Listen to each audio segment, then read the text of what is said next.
Hello, today for review I've got a really interesting, unusual single dynamic driver in-ear monitors made by ddHiFi. It's named Janus, and actually it's a really smart name. If you haven't heard about the first version of these earphones released about a year ago, it's a model with dual sockets. They use both MMCX and 2-pin connectors, so you can experiment with cables freely using them. I'm not sure is it a big selling point, but for those who have a few fancy wires and want to try different options, it could be a good feature. But besides that, ddHiFi proves that they can create models that is interesting, of course, by design and by the sound.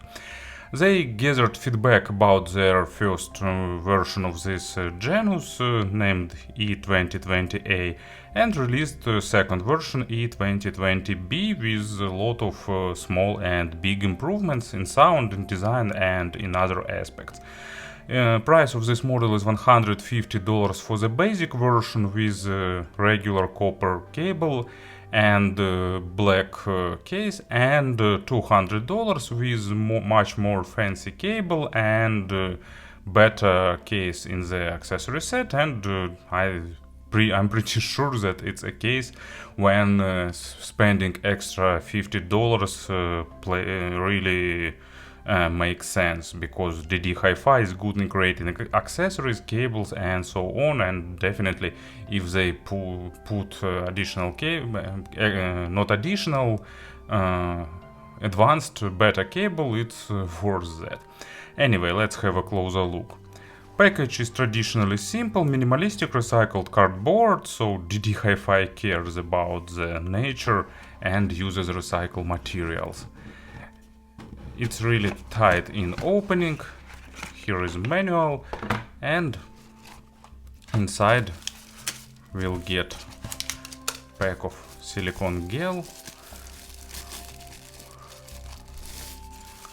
that trendy case, like the reminiscence of 80s, because this silver leather was popular that days. So that's it.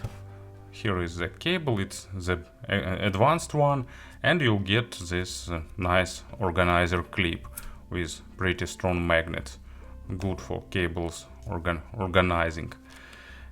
If I remember right, in cable production for this model, ddHiFi cooperated with Effect Audio, creators of one of the most advanced cables in the headphones world. And here are earphones themselves, warranty card, few additional set of tips, so you'll get 10 pieces of extra MMCX hole dust covers if you need them, and 2 type of tips, so for travel and this for bass. But actually it's pretty familiar tips that we've seen many times before. Let's pull earpieces out.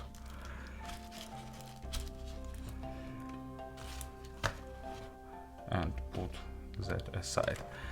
As usual, as you can expect from ddHiFi, build quality is really fancy. You can see that they look pretty high-tech and interesting with this combination of electroplated stainless steel and transparent plastic. It's easy to distinguish left and right, so right has that red marking on the 2-pin connectors, while left one is transparent. And here is 2-pin connectors and MMCX. You can select the ones that you will use.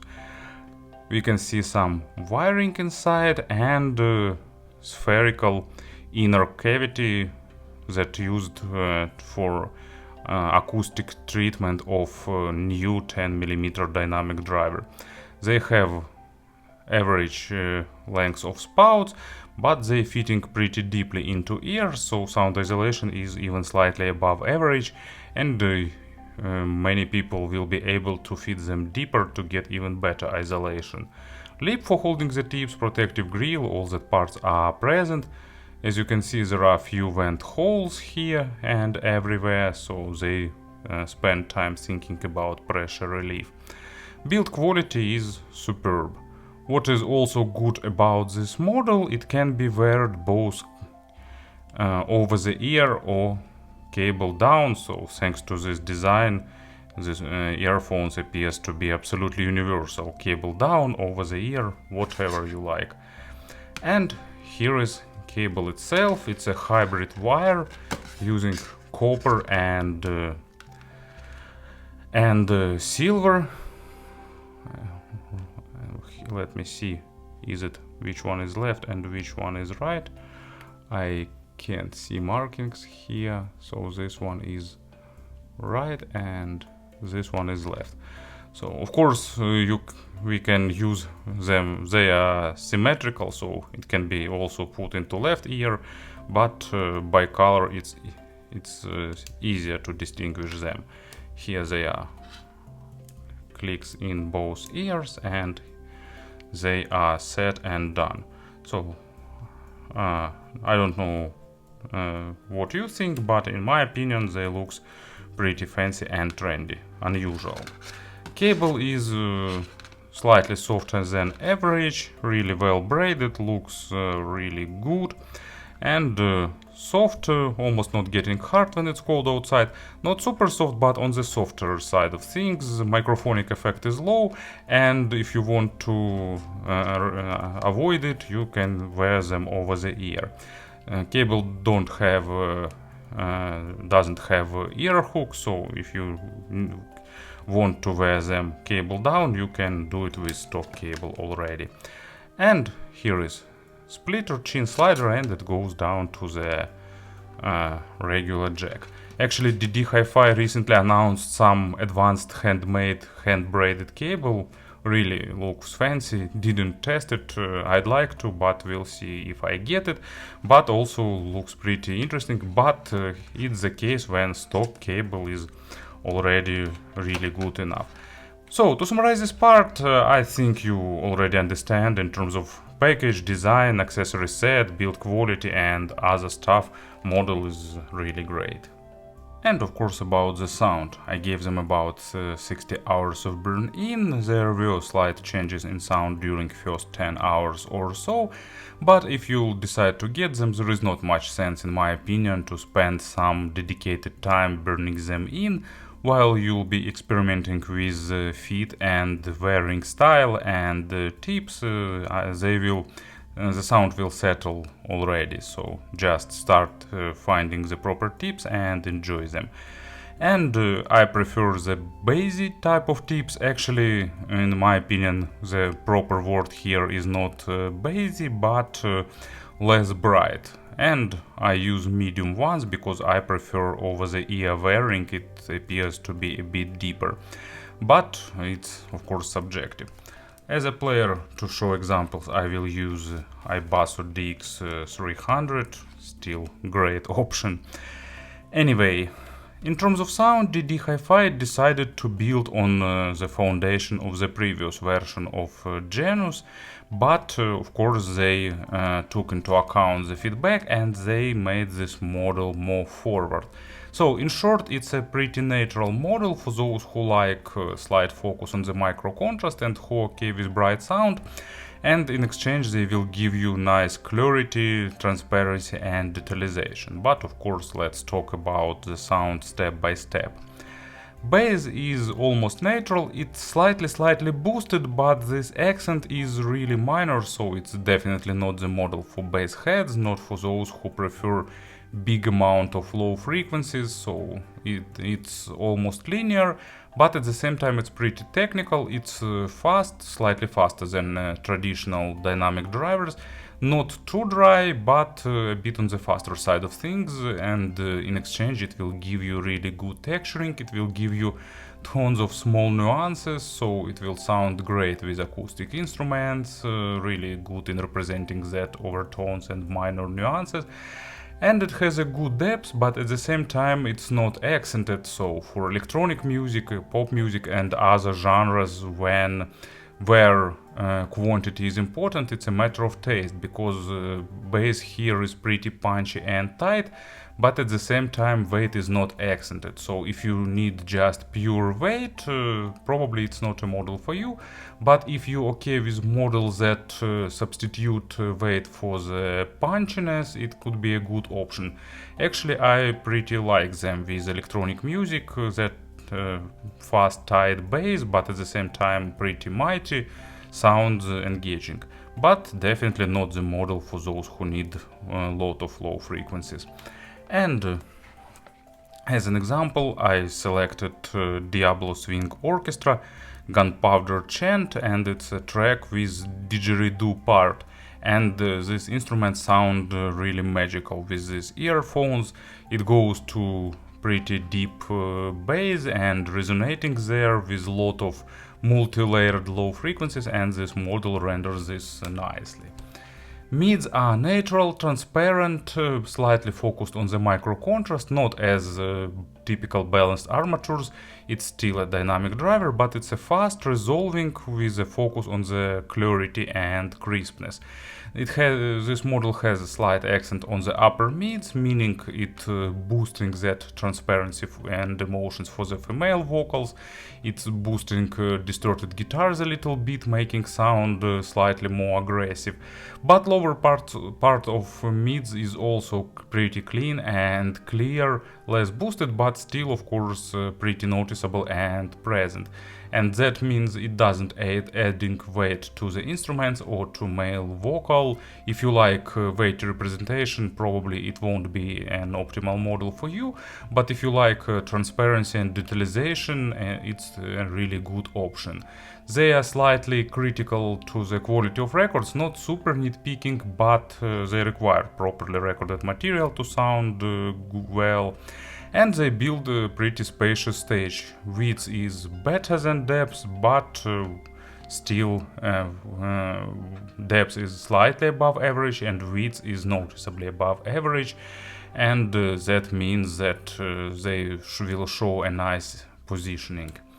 And as an example for the mid frequencies, I've got not super complicated track, but I decided to select it just to show the fact that Europe, famous for the Final Countdown track, also created a lot of other really good tracks that are basically forgotten. And Cherokee is classical 80s style hair metal, not too heavy, a bit of synthesizers, a bit of pop music impact, but really nice, engaging, fancy riffs, catchy tunes, good vocal. You know that almost everyone likes this genre and style. Even those who say that they don't like it still have some tracks that they adore. And this model renders it pretty nicely, showing all that nuances and details. And the treble. Lower part of treble is slightly boosted, then they have, I'm not sure about deep, but that annoying part that is responsible for sibilance and metal sound, not over dominating. It's present and it's noticeable, so if you treble sensitive, probably it's better to test this model before buying, because they can be bright sometimes, but for me it's still on the acceptable level. But in exchange they give pretty well extended treble, and not super extended but above average, and pretty fast for the dynamic drivers with proper attacks and decays, nice resolution, and even slight traces of basic layering and nice overtone saturation.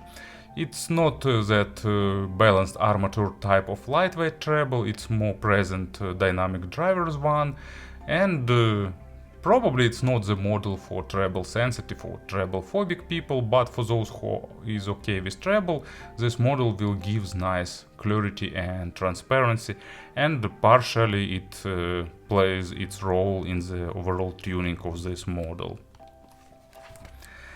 And as an example, I've got Metallica's Mama Said, Lord.